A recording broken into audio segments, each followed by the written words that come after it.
Assalamualaikum warahmatullahi wabarakatuh. Kembali lagi bersama saya Jenier Ferrari, mahasiswa Universitas Negeri Padang. Kali ini saya akan menjelaskan atau memaparkan kesimpulan dari materi manajemen retail, khususnya manajemen pengelolaan.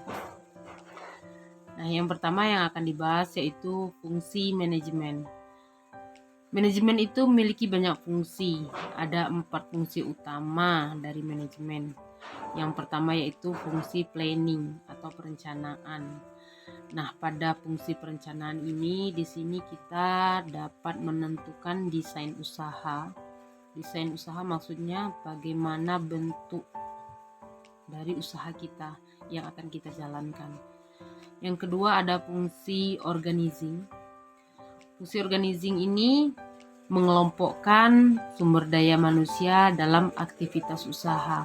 Jadi orang-orang yang dikelompokkan itu harus sesuai dengan kemampuan yang dimilikinya pada setiap aktivitas usaha, agar usaha yang akan kita jalankan itu berjalan dengan lancar. Yang ketiga ada fungsi directing atau menggerakkan. Nah, jadi di fungsi ini kita menggerakkan sumber daya manusia yang ada dalam upaya mencapai tujuan. Maksudnya menggerakkan itu kita menentukan kemana arah dari sumber daya manusia yang ada itu. Jadi upaya mencapai tujuan dari wirausaha kita itu dapat sesuai dengan apa yang kita harapkan atau apa yang kita inginkan. Yang keempat itu ada fungsi controlling. Nah, jadi fungsi controlling ini fungsi pengendalian atau pengawasan. Nah, di sini kita melakukan pengawasan serta pengendalian dalam upaya mengurangi resiko agar adanya penyempurnaan. Nah, di fungsi controlling inilah kita mengetahui bagaimana ketika kita menjalankan usaha. Nah, jadi kita sudah tahu dari perencanaan tadi, dari pengelompokan tadi. Jadi kita dapat mengurangi resiko-resiko yang akan terjadi ketika kita melakukan usaha dengan fungsi controlling ini. Jadi kita menekan kemungkinan-kemungkinan yang akan terjadi di fungsi controlling ini. Lalu pada kegiatan desain organisasi atau pada kegiatan perencanaan itu yang kita lakukan yaitu yang pertama menetapkan tujuan. Jadi kita harus tahu tujuan dari usaha kita itu apa. Di desain organisasi ini kita dapat menetapkan tujuan yang akan kita capai. Yang kedua itu ada mengelompokkan atau menghubungkan organisasi. Nah, jadi kita itu mengelompokkan sumber daya manusia, dikelompokkan agar tahu apa-apa saja menjadi tanggung jawab dari sumber daya manusia yang ada pada wirausaha kita. Terus yang ketiga itu menguraikan pekerjaan. Jadi pekerjaan itu memang harus diuraikan, tidak menjadi tanggung jawab satu orang atau berapa orang saja. Namun kita uraikan pekerjaan itu sesuai dengan kemampuan atau sesuai dengan sumber daya manusia yang kita punya. Lalu ada 5 hal yang dibutuhkan dalam upaya mencari sumber kekayaan pada manajemen pengelolaan ini. Yang pertama itu adalah sumber daya manusia yang baik. Nah, jadi kita harus memiliki sumber daya manusia yang baik dalam usaha kita. Karena sumber daya yang baik itu menentukan berhasil atau tidaknya usaha yang akan kita jalankan. Jadi sumber daya manusia itu sangat penting, sangat dibutuhkan dalam mencari sumber kekayaan. Yang kedua itu finansial yang mendukung. Finansial mendukung misalnya modal yang kita punya itu ada. Jadi finansial itu memang harus mendukung.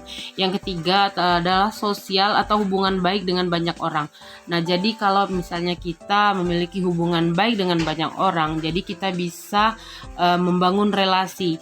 Karena kita tidak tahu di mana peluang yang akan kita dapatkan, apakah di orang A atau orang B. Nah, semakin banyak kita berhubungan baik dengan orang atau semakin bagus kehidupan sosial kita, relasi kita, maka akan semakin banyak peluang yang akan kita dapatkan. Entah itu dari orang A atau orang B. Jadi memang hubungan baik dengan banyak orang itu harus terjaga dan harus dijaga. Terus yang keempat itu manajerial dan pengelolaan, yang dimulai dari kemampuan mengelola diri sendiri. Nah, jadi manajerial atau mampu memanage diri sendiri itu awal dari kita mampu memanajemen usaha yang akan kita lakukan. Misalnya kita bisa memanage kita untuk memanfaatkan waktu sebaik mungkin. Kita memanage diri kita untuk bangun pagi, kita memanage diri kita untuk selalu tepat waktu dan disiplin. Nah, dari kita mampu memanajerial diri kita sendiri, dari kita mampu mengelola diri kita sendiri, itu nantinya akan berimbas pada kita mampu mengelola sebuah usaha, karena memang diawali dari diri kita sendiri.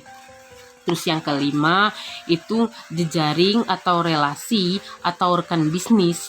Nah, adanya jejaring memberi peluang dalam pengembangan. Jadi semakin banyak rekan, maka semakin besar kesempatan yang berkembang. Seperti yang tadi sudah dikatakan, semakin banyak kita menjalin hubungan pada rekan bisnis atau menjalin relasi dengan orang banyak, makin banyak kita mendapatkan peluang-peluang dan makin mudah juga kita dalam mengembangkan usaha kita. Karena kita tidak tahu di mana rezeki kita berada, entah itu di relasi kita yang A atau yang B. Nah, jadi memang harus kita jaga jejaring atau hubungan sosial kita dengan rekan bisnis kita. Mungkin itu saja kesimpulan dari materi manajemen pengelolaan yang dapat saya sampaikan. Dan saya akhiri, saya ucapkan Assalamualaikum warahmatullahi wabarakatuh. Terima kasih.